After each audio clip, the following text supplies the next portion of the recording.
Se você está na bolsa de valores, atrás de uma renda passiva, obter uma liberdade financeira para você não ter mais que trabalhar, naturalmente você já ouviu falar, ou pelo menos tem em mente ali algumas empresas do setor de transmissão de energia e no setor elétrico no geral, que são ótimas pagadoras de dividendos, mas o ramo de transmissão, por conta das suas maiores margens, são setores que atraem muito mais as pessoas por conta dos dividendos que são pagos. E nós sabemos que investimentos são necessários para que esses dividendos eles não só se mantenham ao longo do tempo, mas que eles também aumentem e tragam para o investidor um valor relativamente bom e que seja corrigido pela inflação.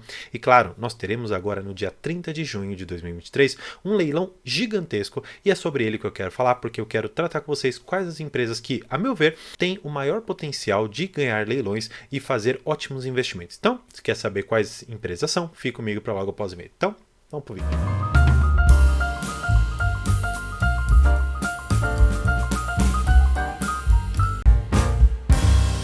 Bem, de início eu já quero convidar a todos aqui para fazerem parte do meu Instagram, do @método de investimento. Lá você vai encontrar diversas publicações que eu falo sobre notícias, eu falo sobre recompra de ações, eu falo sobre as ações que estão em alta, eu falo sobre entrevistas, eu falo sobre diversos temas que estão aqui tratados para vocês. Mas um que eu postei recentemente, na verdade eu repostei, foi este daqui, que a própria Enel, o governo, trouxe para nós. Talvez esteja um pouquinho pequeno para vocês, mas eu vou ler para vocês para a gente ter exatamente a noção do que eu estou tratando. Bem, eles colocaram aqui que eles vão fazer o leilão de transmissão 1 de 2023, que será realizado pela Enel no dia 30 de junho deste ano, em São Paulo. A publicação foi realizada em 3 idiomas e eles colocam aqui, isso que é extremamente importante. Se você não estiver conseguindo ler, preste atenção comigo.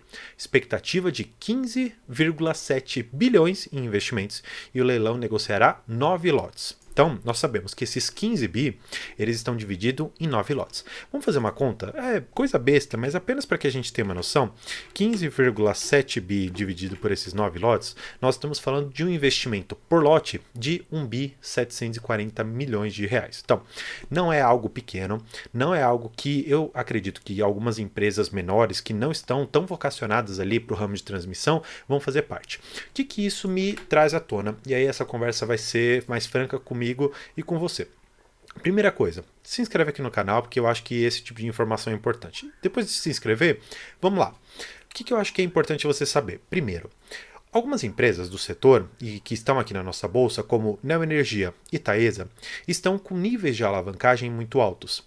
Se você for pegar o ramo assim específico da Neoenergia, ela não é uma empresa focada em transmissão. Ela tem transmissão ali dentro, ela tem distribuição, mas boa parte da sua receita vem da parte de geração de energia.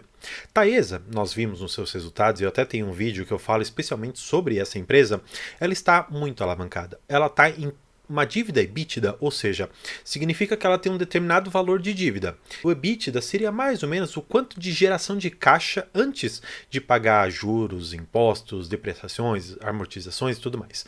O que acontece? Significa que a dívida que ela tem, dividido pelo que ela gera de lucro, vamos dizer assim, ou que ela gera de operacional, precisa de mais ou menos ali uns 3 anos e meio, 3 anos e um pouquinho mais para conseguir pagar. Portanto, a gente vê que dentro desse ramo de transmissão de energia e no setor elétrico no geral, quando você tem uma dívida líquida por EBITDA acima de 3 vezes, especialistas consideram que isso já é uma alavancagem excessiva para o setor.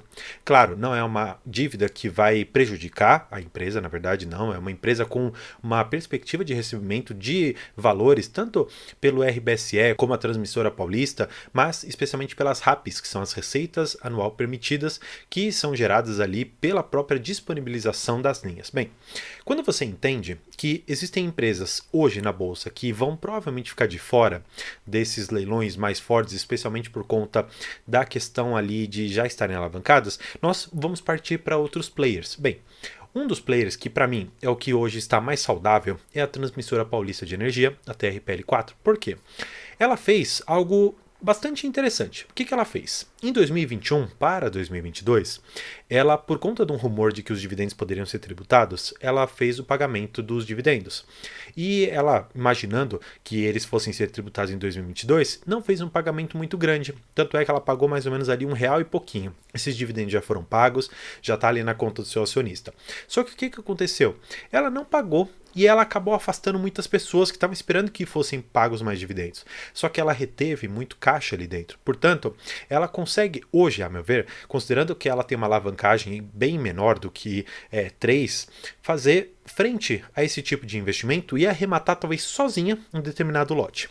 Uma outra empresa que, a meu ver, também pode participar desse leilão, que vamos dizer assim, ela está num momento diferente, mas ela também não fecha os olhos para bons lotes que estejam ali dentro, que é a Alupar. A Alupar, ela é uma empresa, vamos dizer assim, que está atuando em 2 ramos que para mim são os melhores no setor elétrico. Primeiro, nós temos a geração de energia, nós temos a transmissão e por fim nós temos a distribuição. A Alupar, ela atua fortemente nesses 2 primeiros que eu comentei, na geração e na transmissão de energia. O que eu acredito?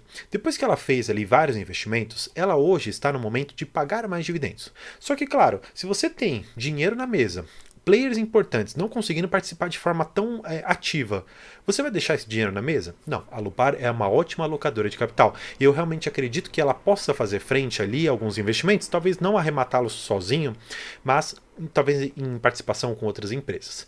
Por fim, nós temos a Eletrobras. Claro, é uma empresa que eu não tenho tanto conhecimento para te dizer quanto que eu acredito que ela possa ali arrematar, porque a Eletrobras é a gigante que nós temos no setor e ela pode sim arrecadar diversos desses lotes ali e conseguir operacionalizar tudo isso. Agora, algo que eu acho que é interessante e que não está tão na cara assim dos investidores é você olhar 2 empresas específicas, Transmissora Paulista e Taesa. Por quê? Nós temos um controlador específico para elas, que é a ISA. A ISA é uma controladora colombiana e ela está por detrás tanto da TRPL quanto da Taesa. O que eu acredito que possa haver entre essas 2 empresas? Elas têm diversas linhas de transmissão espalhadas pelo Brasil. Elas podem perceber, por exemplo, que olha, a Taesa tem uma aqui, por exemplo, no Rio de Janeiro. A TRPL tem uma que está ali mais ou menos no Paraná. Então eu preciso passar uma ali por São Paulo, numa região um pouco mais complicada.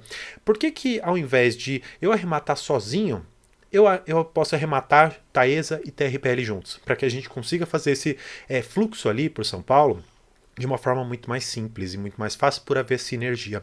Eu acredito que o grupo ISA realmente tem vontade ali de que as 2 consigam, por conta da sinergia, por conta do controlador comum, fazer frente a essa aquisição de alguns lotes. Se você não sabe como que esses lotes eles são adquiridos, é só você entender a seguinte situação. Nós temos 15 bi e 700 milhões. Nós já vimos que daria mais ou menos 1 bilhão e 700 milhões por lote aqui, claro, considerando que cada um seja igual, mas nós sabemos que não é. O que acontece? Ele fala, olha, eu tenho aqui uma RAP que eu vou pagar para vocês 1 bilhão por ano. Vamos fazer o seguinte, quem me der o maior desconto por essas RAPs vai ter direito a construir essas torres de transmissão e ter direito a essas RAPs. Aí eu chego lá, sua Transmissora Paulista, eu falo, olha, eu faço um desconto de 30%. Então, em cima desse 1 bi, eu quero receber 700 milhões por ano. Aí chega, por exemplo, a Taesa e fala, olha, eu faço aqui um desconto de 35%. Então, você vai ter essa redução na RAP, só que você vai conseguir arrematar esse lote. Nos últimos leilões que nós tivemos, houve um acirramento muito maior dos descontos que foram dados. Portanto, eu acredito que hoje as empresas, para elas entrarem ali nesses lotes, para comprar e para participar desses leilões, elas precisam estudar muito bem. E claro, considerando que nós temos hoje ótimas empresas e que são leilões muito grandes e que precisam de uma expertise muito ali minuciosa no setor, eu acredito que muitas joint ventures ou em capital privado ou capital estrangeiro que talvez tente aqui fazer parte desses leilões, talvez ela não consiga. Por quê? Falta expertise ou falta conhecimento para operar aqui no Brasil com o fluxo de caixa e de dívida que nós temos aqui, que é muito alto, especialmente pela nossa taxa de juros. Então, olhando para isso, hoje, eu enxergo primeiro, claro, sem considerar uma recomendação de compra, por favor, isso aqui é apenas um racional e é o que eu faço primeiro com o meu dinheiro. Transmissora Paulista, para mim, hoje é a melhor. Não em questão de dividendos, mas em questão de olhar hoje para investimentos e no futuro colher tudo isso de uma forma muito mais tranquila.